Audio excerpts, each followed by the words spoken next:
welcome to another dimension of line mediation. I'm Dr. Anita. Today I'm going to talk a little bit about problem solving, and you cannot really solve problems without a little bit of creativity. So creativity is actually a process, the way we think about the problem. So what are the stages of creativity? And who wrote about this? Let me share some comments. So he was born in England in 1858. Then he went on to study classics at Oxford and then went to London, and in London he actually taught at high school, and then he became a professor of political science at the London School of Economics.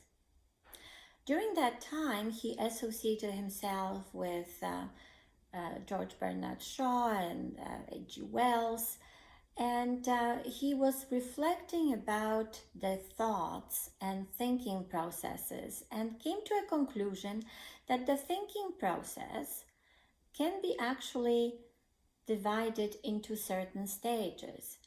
And he proposed a model of a creative process. So what are the stages? Well, the first one is preparation.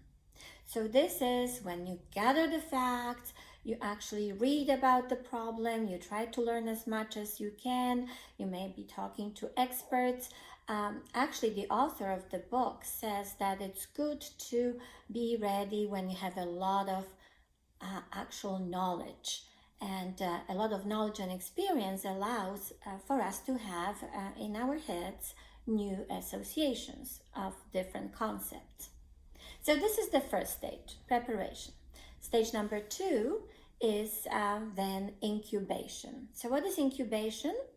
Well, that's the time when the ideas kind of percolate in our mind and we are not really conscious of it. Imagine like Newton, you're sitting under the tree and actually the apple falls on you.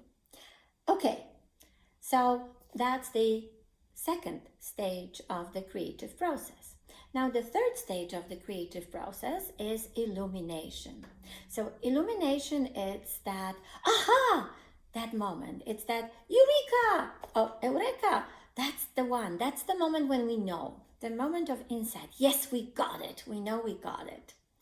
So, and it could be like Archimedes, who was in the bathtub and then shouted, eureka, and started running on the streets in Greece, not properly dressed. In any event, that's the third stage of the creative process. What's the fourth stage? Well, the fourth stage is verification. So essentially you have the idea, you have to now assess it, you have to polish it, and you have to see if it's going to be actually useful to you. So there you have it, 4 stages of the creative process. Okay, the first one is the preparation, then it's incubation, then it's illumination, and then verification. Well, wait a minute. So who actually wrote that book? Well, his name is Graham Wallas. When did he write it? In 1926. And what is the title of the book? Well, the title of the book is The Art of Thought. There you have it, creativity process in a nutshell.